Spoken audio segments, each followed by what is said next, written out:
pleasant evening to you and welcome to the news segment of Dateline. I am Princess Modi. Former House of Representatives and immediate past Commissioner for Technical Education, Honorable John Onyemechi, popularly known as Adan Nyoma, has rolled out the drums to thank God for her safe return from the hands of her abductors. The Thanksgiving service was held at the regional headquarters of the Mountain of Fire and Miracles Ministries behind the Stephen Keshi Stadium at Sabah. Perebotu reports.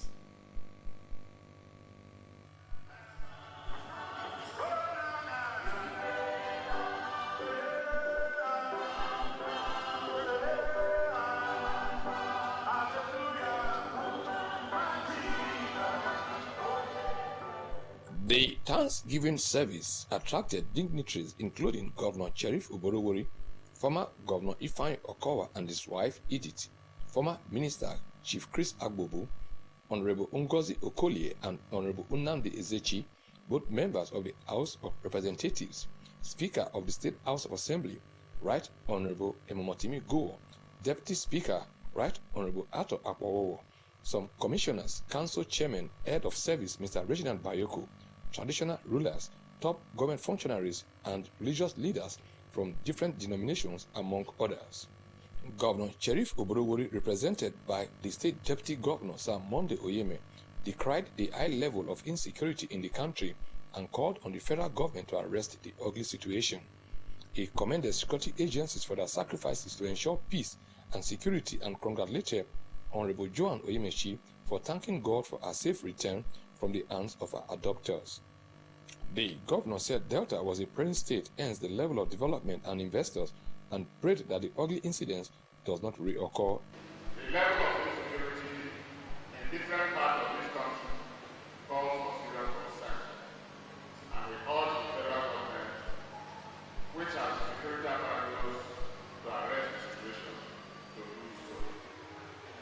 Our Adama will congratulate you and will join you in saying thank God for His blessings. Dear people of God, thank you for appreciating God's goodness. Remain prayerful and believe, because anyone who believes in Him will never be able to share. In a sermon, Pastor Emeka Ikpeme said some persons were ignorant of God's blessings, hence they don't thank God for His goodness upon their lives. He said those that cannot think cannot thank God well, and thank God for saving the life of Honorable Oyemechi.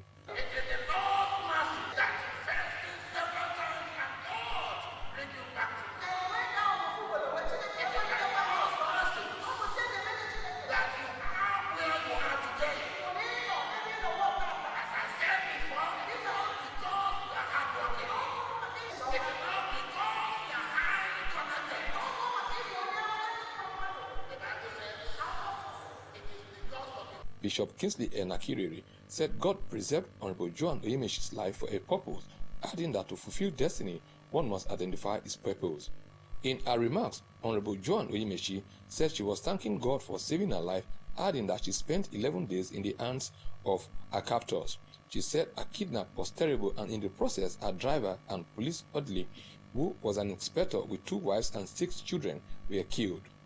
Honorable Oyemechi cautioned people to stop peddling just to tarnish people's image and give the public false information about their wealth status, which could pose security risk to their life and family members. I am here by the mercies of God. I am here because God decided, for whatever reasons, He says, I will show mercy to who you want to show mercy.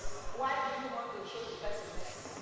It is own prerogative to show mercy to who He wants to show mercy. And I want to thank this God that He pleased Him to show me mercy and gave me a second chance. The highlight of the service was the Thanksgiving of Honorable Joan Oyemechi, joined by dignitaries, family and friends.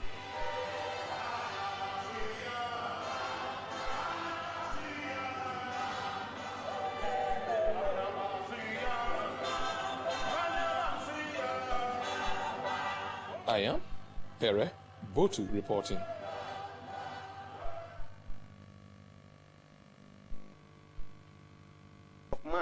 took his text from Mark chapter 7, verses 1 to 8, and joined believers to demonstrate their love for God by keeping his commandments, adding that it was better to obey God more than man-made laws. He noted that blessings attached to obeying the commandments of God included long life, wisdom, knowledge, and understanding. The cleric noted that believers no longer care about the words of God, but rather chose to follow things that would only profit them here on earth, and charged them to shun hypocrisy and stand out in all their dealings with their neighbors in order to affect the lives of unbelievers. That you may keep the commandments of the Lord, for that will be your wisdom and your understanding. When you lack wisdom, when you lack understanding, then you don't have what it takes to live. A reception was held for guests at the Government House Squash and the Leisure Club. There were tributes from friends and family members, including the Director of Administration in the Ministry of Lands and Survey, Mr. Emma Ozeziri. Mr. Harrison Ocholo, amongst others, described the late Mrs. Doris Fejoko as a woman who loved and cared for others and joined the family to sustain the legacy she left behind. She was not just a staff, she was a good friend. She was also a friend to everyone, always ready to help. Some of the couples are here represented. She always ensures that when they are late. An extraordinary person, and her presence touched everyone who knew her. Her kindness, warmth, and generosity. I want to pay glowing tribute to Doris for being a fortress, for being the backbone of the Real Satisfaction. She's special in her own way, unique personality if you ask me. She's a great woman that all the people that have met her in this life will definitely miss. Don't tell her this is what you want and it's like it's difficult. Nothing is difficult with Doris. She'll always find a way around. It was difficult, even for us, not to talk of the husband and the children. But we pray that God will give them that fortitude to bear their loss. She touched life, she made impact, she was generous, she was friendly and very fine, you understand, full of life. She's a good woman to the core. Although I missed her, we'll never forget her. She's a mother to all of us. The woman, from what people have been saying, was good, was behind the man, took care of the family, and because you see the family, you know that it's a successful family.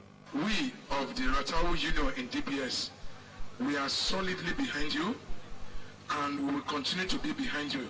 The husband of the deceased, Comrade Samuel Fejoko, thanked friends, associates and well-wishers for their support during his challenging time and prayed for the repose of the soul of his late wife. This opportunity to say thank you very much to quite a number of persons.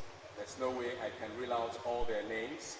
But I would also like to appreciate the parish priest and the assistant, and of course the clergy. Guests were entertained by a musical group.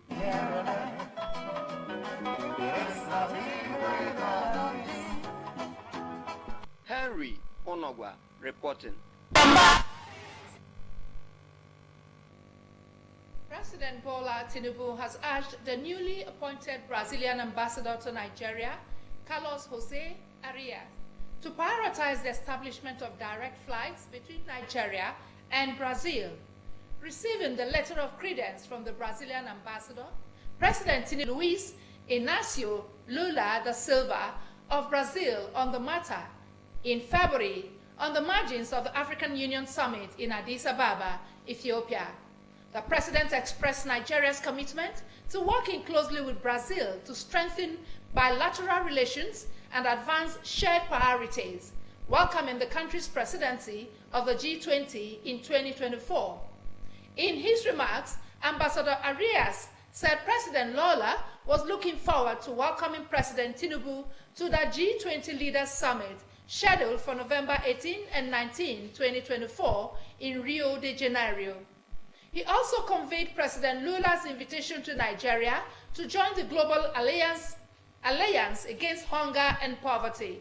He explained that the initiative, based on the value of food security, is the main proposal of the Brazilian presidency at the G20 to eliminate extreme poverty by 2030.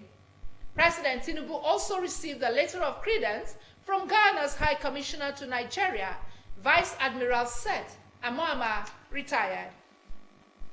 President Tinubu commended Ghana's active participation in ECOWAS and reaffirmed Nigeria's commitment to strengthening relations with its West African ally.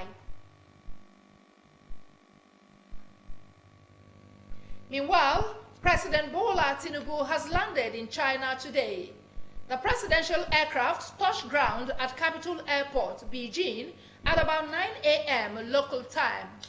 During the visit, the president is slated to engage. Besides his meetings with Chinese business leaders, President Tinubu will visit Huawei Technologies and the China Rail and Construction Corporation as Nigeria looks to construct the Abuja-Ibadan rail line.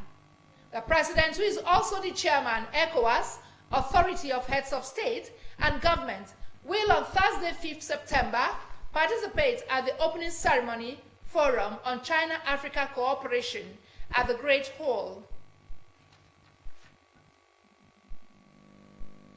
Vice President Kashim Shettima has announced that the federal government's health sector reforms have already attracted over $4.8 billion in potential investments. According to him, the investments are part of the commitment of the administration of President Bola Tinubu to revitalizing Nigeria's healthcare system. Speaking at an event in Abuja, Senator Shettima outlined a comprehensive strategy to address long-standing challenges and propel Nigeria's healthcare system into the future. The Vice President noted that the health sector reforms under the Tinubu administration are anchored on a robust roadmap designed to tackle persistent issues that have plagued the system for decades. He said the administration ambitions in the health sector reforms have already attracted over $4.8 billion in potential investments, signaling a strong commitment to revitalizing the country's healthcare system. Detailing government strategy, the Vice President